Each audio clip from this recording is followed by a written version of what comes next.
ये इस वक्त हम जॉर्डन में अम्मान से तकरीबन, जहाँ हम रुके हैं कैपिटल सिटी जॉर्डन का, वहाँ से तकरीबन 150 किलोमीटर की दूरी पर उस जगह आए हुए हैं वादी सफरावी में, जहाँ पर आका अलैहिस्सलातु वस्सलाम ने पेड़ के नीचे आराम किया था मुल्क शाम यानी सीरिया जाते वक्त।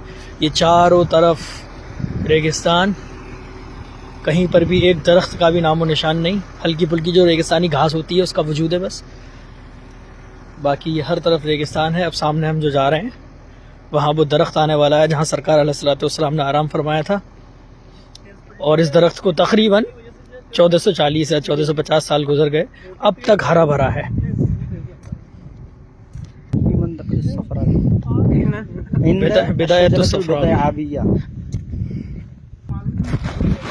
इलाके का नाम इसका सफरावी नहीं बल्कि सफावी है, सफावी।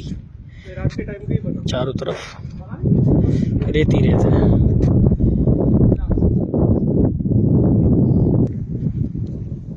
ये उस दरख्त के हम करीब पहुंचने वाले हैं जहाँ आका अलैहिस्सलाम ने आराम फरमाया था।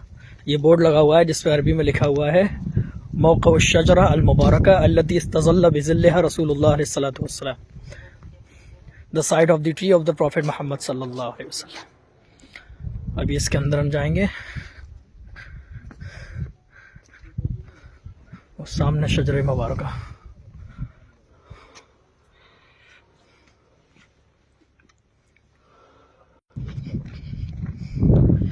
ये क्या आका अलैहिस्सलाम का अब तक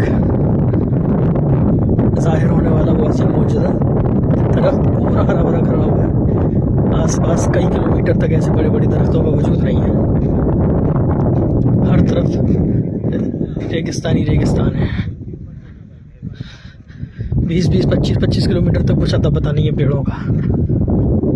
ये वो पेड़ है, अल्लाह हू अकबर।